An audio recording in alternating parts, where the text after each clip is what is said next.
Assalamualaikum warahmatullahi wabarakatuh, teman-teman kelas IPA. Ya, apa kabar teman-teman? Mudah-mudahan teman-teman semakin semangat belajarnya ya.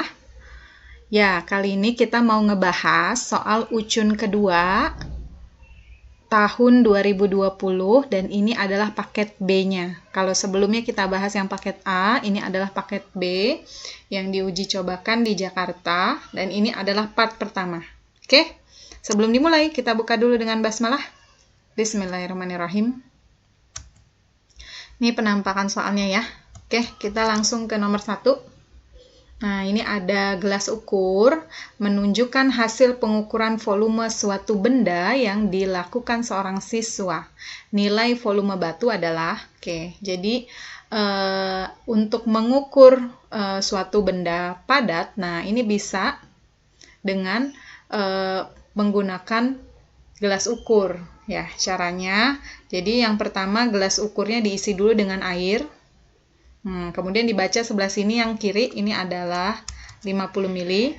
Kemudian dicemplungkan setelahnya. Ini volume bendanya berapa gitu ya. Nah, ketika dicemplungkan, permukaan air ini akan naik.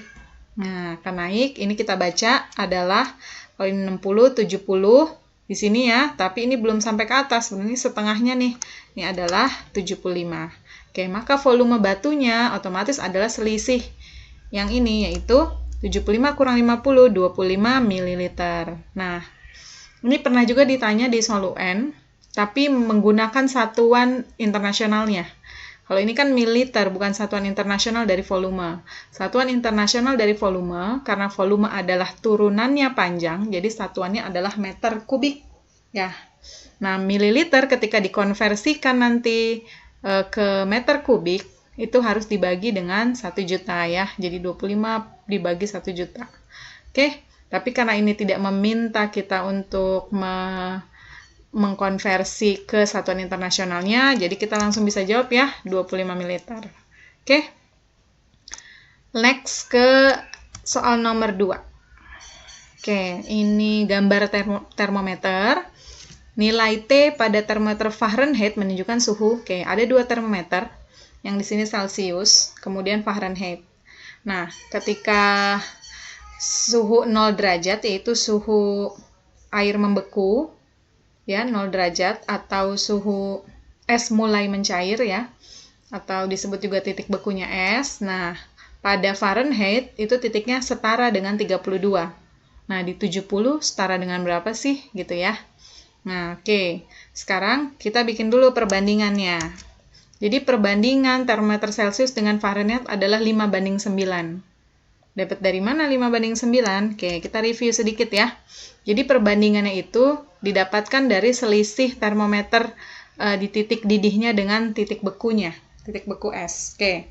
Di Celsius titik didih air 100, sementara di Fahrenheit titik didihnya 212. Di titik bekunya 0 ini, kemudian di Fahrenheit 32. Maka kita bandingkan dengan membandingkan selisih keduanya. Jadi kalau Celsius banding Fahrenheit, 100 kita kurangin 0, banding 212 kita kurangin 32. 100 kurang 0, 100, 212 kurang 32, 180. Kita sederhanakan, akhirnya ketemulah angka ini ya, 5:9. Oke, kita lanjut ke sini karena ini minta Fahrenheit. Maka kita pakai perbandingan ini. Yang ditanya Fahrenheit, maka perbandingan Fahrenheit harus di paling atas ya. Jadi 9/5 gitu. 9/5 dikali angka yang di sini yang mau kita cari Fahrenheit-nya. Jadi 70. Nah, 9/5 kali 70, 126. Kemudian karena Fahrenheit memiliki titik bawah, ya ada angkanya di sini nih, titik bawah ini ada angkanya. Maka ini kita tambah 32. 126 ditambah 32 adalah 158. Oke, gampang ya. Next ke soal nomor 3. Oke, perhatikan gambar berikut.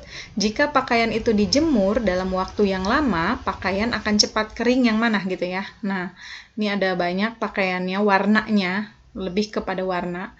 Maka pakaian yang akan cepat kering kita cek ya. Yang pasti pakaian yang lebih cepat kering adalah pakaian yang berwarna gelap. Tuh, sekarang kita cek alasannya. Pakaian berwarna gelap karena lebih banyak memantulkan kalor.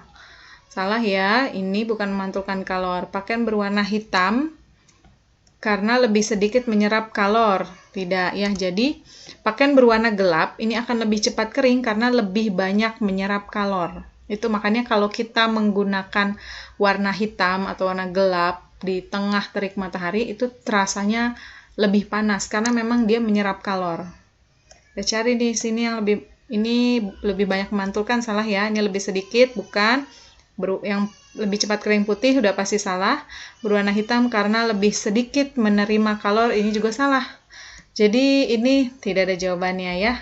A, B, C, D tidak ada yang benar. Oke. Jadi seharusnya jawabannya adalah pakaian berwarna gelap karena alasannya dia lebih banyak menyerap kalor. Oke. Kita langsung saja next. Ke soal nomor 4, perhatikan grafik pemanasan 200 gram es hingga seluruhnya melebur menjadi air. Oke, pernyataan kita cek ya, satu-satu. Dengan perubahan kalor 10 Joule, dari A ke B terjadi perubahan wujud zat. Nih, dari A ke B, 10 Joule, di sini 0 sampai 10, ini Q. Ini grafiknya adalah Q. Kemudian di sini adalah suhunya ya, biasanya di sini waktu. Tapi ini sekarang ini adalah kalornya. Jadi 10 Joule dia di sini betul, 10 ke 0. Kemudian terjadi perubahan wujud zat. Nah, ini salah ya. Belum terjadi perubahan wujud zat. Ini tadinya S. Ini kemungkinan harusnya ini di bawah sini ya. Kalau S itu suhunya sudah pasti harusnya di bawah 0 derajat. Tapi ini suhunya 10. Ini sepertinya gambarnya agak sedikit, salah sedikit harusnya di sini ya. Dia di bawah titik 0. Jadi dia belum terjadi perubahan wujud zat. Ya. Oke. Jadi yang satu salah. Kita cek yang kedua. Dengan perubahan kalor 30 Joule dari B ke C. Oke, B ke C benarkah 30 Joule? 40 dikurang 10, 30 Joule, betul ya. Terjadi perubahan wujud zat. Nah, kalau yang ini benar. Jadi kalau dia grafiknya lurus begini, ini terjadi perubahan wujud zat. Kalau yang begini belum berubah wujud, baru mulai mau berubah wujud. Nah, kalau di sini sudah berubah wujud seluruhnya, ya artinya dia sudah mencair seluruhnya nih. Oke, B ke C. Betul ya, pernyataan 2 betul. Sekarang kita cek pernyataan ketiga. Dengan kalor lebur 50 Joule per kilogram, suhu zat naik dari A ke B. Kita lihat A ke B, suhunya naik, betul, memang naik ya. Karena kan dia melebur tadi, itu artinya ada perubahan suhu. Di sini dari 10 ke 60, kalau kita ikutin yang gambarnya tadi, kita anggap saja gambar ini benar ya. Jadi 10 ke 60. Kalor leburnya 50 Joule per kilogram. Nih mari kita hitung ya. Kalor lebur itu rumusnya adalah kalor dibagi massa. Oke, sesuai dengan satuannya nih. Joule per kilogram, artinya ini Q, yaitu kalor dibagi kilogram massa. Oke. Kalornya dari A ke B adalah 10 ya. Kita masukin 10 Joule per massanya di sini diketahui 200 gram. Kita jadiin ke kilogram bagi 1000 jadi 0,2. 10 dibagi 0,2 adalah 50. Berarti betul ya. Jadi jawabannya otomatis adalah 2 dan 3. Oke, otomatis yang 4 ini udah pasti salah ya. Nih, zat dapat melebur dari A ke B, ini berarti kalor leburnya bukan 150, karena tadi udah kita hitung sama-sama, yaitu 50. Oke? Jadi ini harus pelan-pelan memahaminya ya. Hati-hati dibaca pernyataannya satu persatu, yang mana yang benar. Oke, kita next. Nomor 5. Soal cerita nih ya, pemerintah sedang menggalakkan penggunaan energi terbarukan untuk memenuhi kebutuhan energi listrik di pedesaan. Salah satunya adalah biogas. Sayangnya, masyarakat belum memahami pengertian biogas. Nah, yang maksud biogas itu apa? Oke, jadi namanya aja biogas, yaitu bio dari kata makhluk hidup, gas itu adalah gas. Jadi ini kata kuncinya gas. Gas yang dihasilkan dari apa-apa yang ada dari makhluk hidup. Oke, kita cek yang A. Biogas, gas yang dihasilkan oleh fermentasi dari bahan-bahan organik. Bahan-bahan organik itu yaitu dari makhluk hidup ya, termasuk diantaranya kotoran manusia dan hewan, limbah domestik rumah tangga, sampah atau limbah organik. Betul ya, limbah organik ini kan khas dari makhluk hidup. Limbah organik tuh seperti sampah-sampah makanan, itu limbah organik. Atau sampah dari daun-daunan, daun kering, dan sebagainya. Jawabannya yang A, betul ya. Kita cek kenapa B, C, D tidak kita pilih alias dia adalah salah.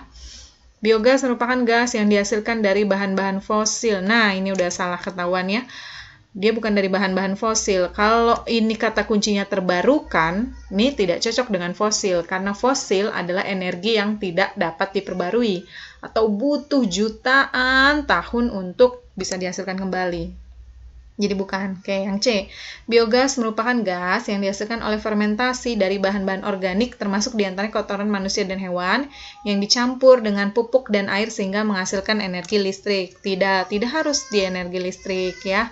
Memang tadi salah satunya bisa menghasilkan energi listrik, tapi nggak juga. Salah satunya dia bisa sebagai bahan bakar, misalkan kendaraan dan sebagainya. Jadi bisa di energi kimia kalau bahan bakar ya. Oke, yang D.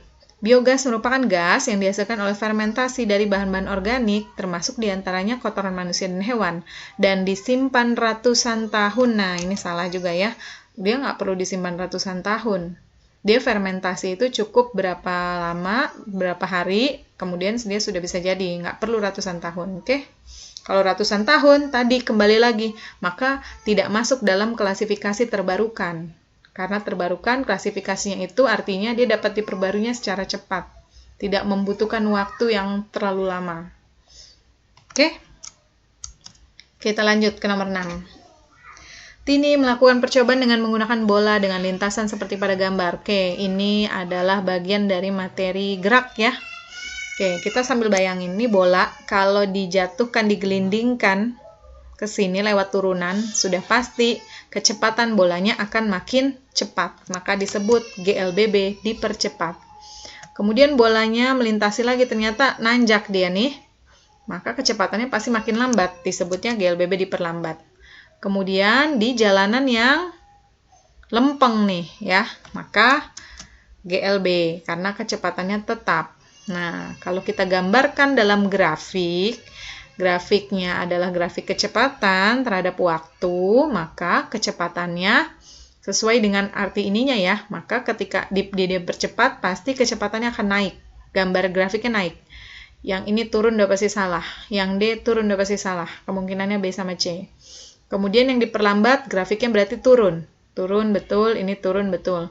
Yang ini, GLB, kecepatannya tetap. Berarti grafiknya harusnya lurus. Garis lurus. Ini turun salah. Nah, berarti yang C otomatis ya. Gampang ya. Nih, pakai logika bisa. Oke. Next ke nomor 7. 4 buah benda memiliki massa yang sama dan diberi 3 buah gaya. Di antara keempat benda yang memiliki percepatan terbesar dan terkecil. Oke. Ini adalah hukum kedua Newton. Bagian materi dari gaya ya. Di hukum kedua Newton itu menyatakan bahwa percepatan itu adalah gaya dibagi massanya. Oke, artinya percepatan ini berbanding lurus dengan gaya. Semakin besar gaya yang diberikan, maka semakin besar juga percepatannya. Itu ya. Kalau ngedorongnya dengan sekuat tenaga, gaya yang diberikan kuat kan berarti percepatan benda itu juga makin besar secara logika gitu ya. Maka kalau kita mau cari percepatan terbesar, artinya kita juga harus mencari F yang terbesar. Oke, karena di sini dikatakan massanya sama, artinya kita bisa mengabaikan massa. Kita tinggal menghitung resultan gayanya saja ya, dari masing-masing gambar ini. Oke, kita cek dari yang pertama. Di prinsip resultan gaya, kalau panahnya searah, maka dijumlah, kalau berlawanan dikurang ya. Berarti F1 sama F2 ini searah, kita jumlah, kemudian ini berlawanan arah malah ke kiri, jadi dikurang.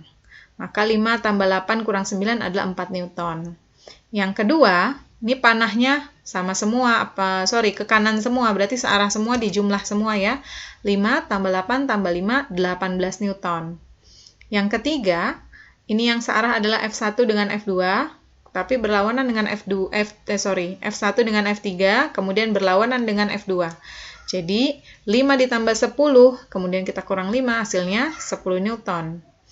Yang keempat, Yang searah adalah F2 dengan F3.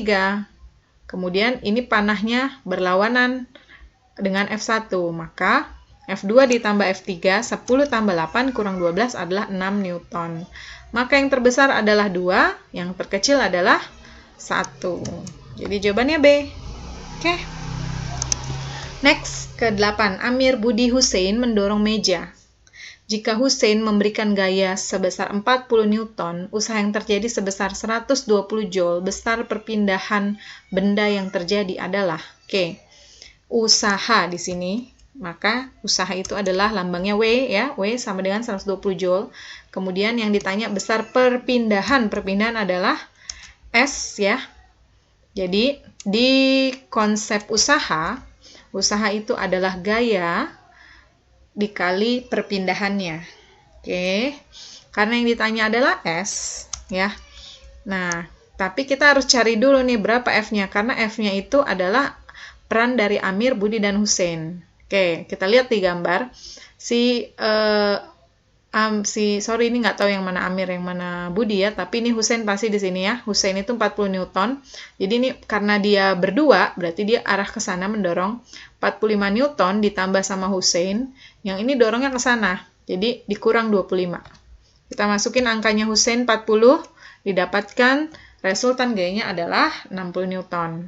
Nah, karena yang ditanya perpindahan, kita balik rumusnya. Perpindahan itu adalah usaha dibagi F-nya. Maka 120 dibagi 60 adalah 2 meter. Soalnya meminta kita dalam satuan cm. 2 meter ke cm dikali 100. Jadi jawabannya udah jelas ya. 200 cm.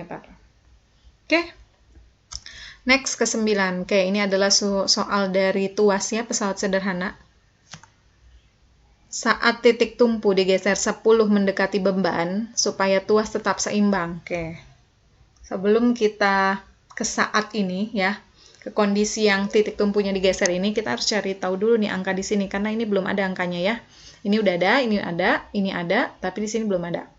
Beban itu W, maka di bawahnya adalah LW.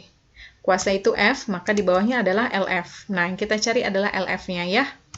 Rumusnya W dikali LW. Jadi yang kiri kita kali sama kiri. Nih, kiri kali sama kiri, sama dengan F kali LF. Kita masukin angkanya W 600, LW-nya 30. Tadi sekali lagi diingat, jangan dilihat dulu yang ini. Saat titik tumpu digeser itu nanti ya.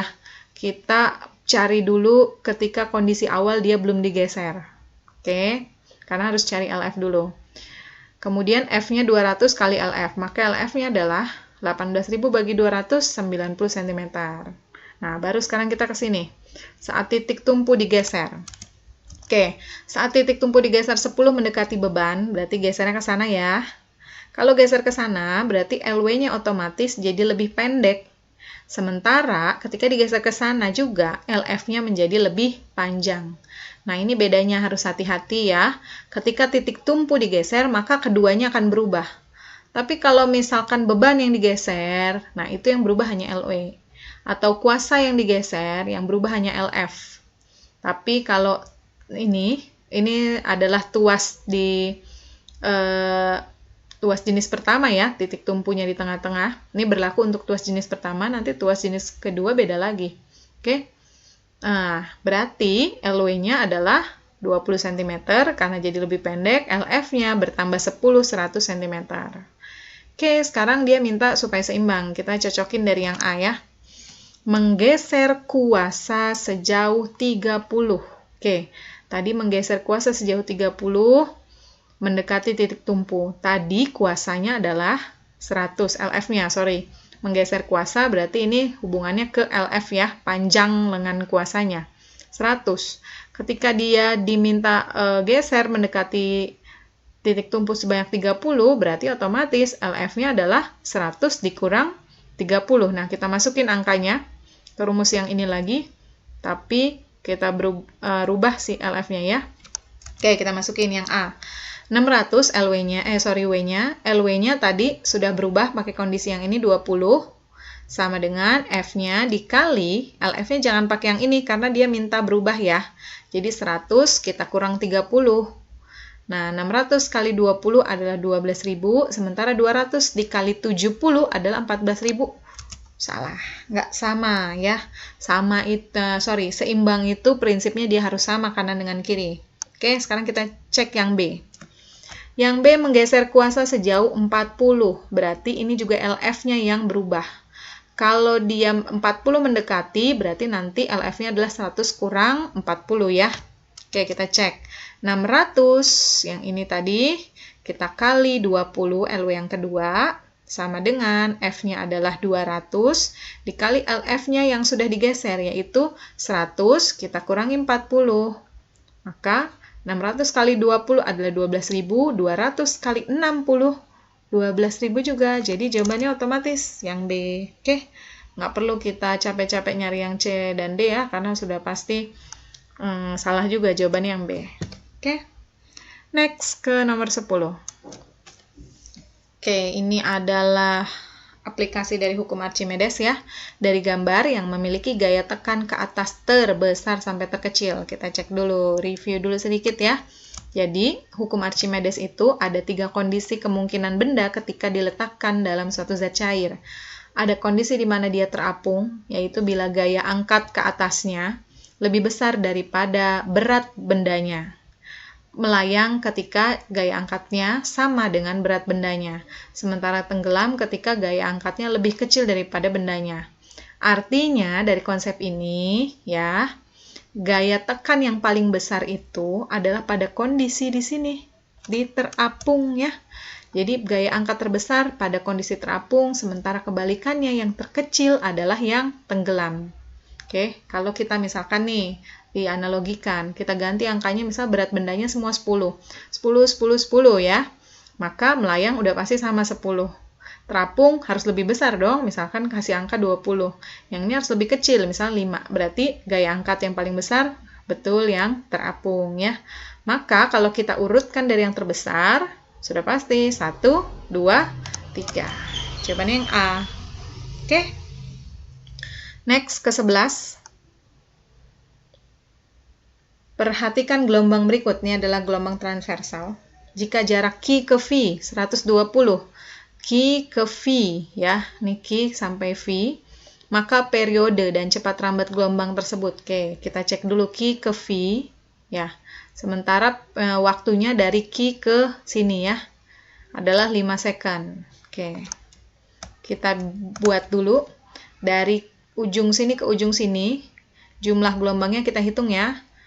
1, 2, setengah. Maka 2,5 gelombang. Ya, 2,5 gelombang. Ya, karena satu gelombang itu adalah satu bukit dengan satu lembah. Oke. Kemudian ini untuk mencari periode ya. Karena periode itu berhubungan sama waktu nih. Jadi, untuk periode nanti jumlah gelombangnya 2,5. Oke. Terus dari Q ke V, ini berarti ada satu puncak, satu lembah, kemudian cuma sampai sini nih. Satu aja nggak nyampe, tapi dia cuma setengahnya.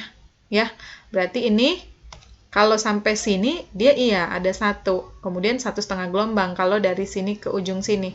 Tapi karena cuma sampai sini, berarti dia 1/4 gelombang. Ya, 1,25 gelombang. Oke, sekarang kita cek periodenya. Nah, ini nge-review sedikit ya. Jadi satu gelombang itu untuk mengingatkan adalah sepasang.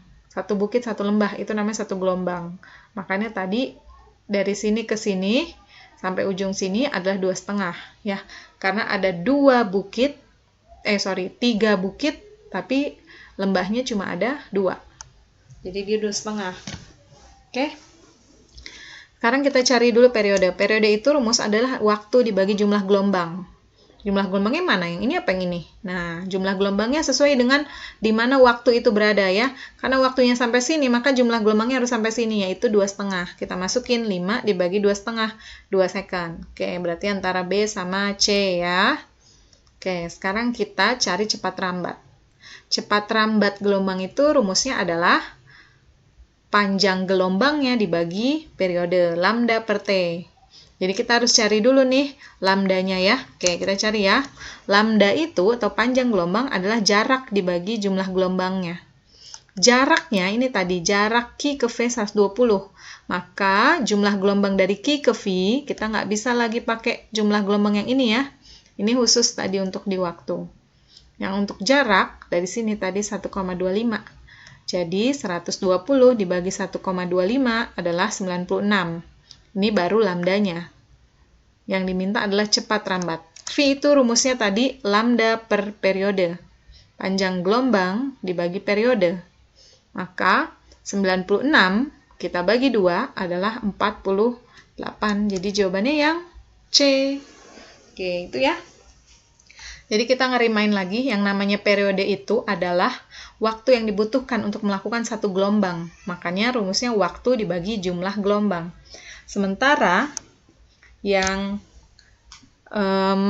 lambda atau panjang gelombang itu adalah jarak untuk satu gelombang. Makanya rumusnya adalah jaraknya dibagi jumlah gelombangnya nih. Jarak dibagi jumlah gelombang. Oke. Kita lanjutkan ke soal nomor 12. Seorang berdiri di antara dua tebing A dan B yang berjarak 765. Kita gambarkan ya, ada seseorang berdiri di antara dua tebing. Oke, ini A, tebing A dan tebing B. Jaraknya 765 meter. Oke. Orang tersebut meniup trompet sehingga bunyinya memantul pada tebing A dan B. Jika jarak orang dengan tebing A 255, kita bikin ya, jarak dari orang ke A adalah 255, dan saat bunyi pantul dari tebing A ke seseorang adalah 1,5, berarti waktu dari orang ke A adalah 1,5 detik, maka waktu bunyi pantul oleh tebing B ke orang adalah, oke, berarti yang ditanya waktu dari orang ke B ya. Nah, jarak ini bisa kita hitung nih, ya. Jarak dari orang ke B adalah sisanya dari sini. Kan totalnya 765. Berarti sisanya di sini adalah 765 kurang 255. Berarti jarak dari orang ke B adalah 510. Oke, ini adalah menggunakan prinsip dari rumusnya bunyi pantul. Karena ada kata kunci nih. Bunyinya memantul, berarti dia pakai kata kunci bunyi pantul. Rumusnya, kecepatan bunyi pantul adalah 2 dikali S per T. Kenapa dia dikali 2 di sini? Karena memantul. Kalau memantul itu kan bolak-balik ya. Tuh. Jadi dikali 2. Oke. Kita lanjut. Maka V kecepatan A ini sama dengan kecepatannya B. Sekarang kita tinggal masukin rumus ini ya. Kita ganti V-nya adalah 2 kali S per T. Oke. Maka 2 kali S per T-nya si A besarnya sama dengan 2 kali S per T-nya si B. Nah, kita masukin angkanya ya. Berarti 2 dikali S-nya A, 255, per waktunya 1,5. Sama dengan 2 dikali S-nya B adalah 510 per T. Nah, nanti T-nya ketemu nih. Kita kali silang ya. Maka T-nya adalah, kali silang, 1,5 dikali 2 kali 510 per 2 dikali 255 yang ini. Oke, ini 2-nya bisa kita coret. 2 sama 2 di atas, 2 di bawah bisa dicoret. 510 sama 255 bisa dibagi jadi 2. Jadi 1,5 dikali 2 adalah 3 second.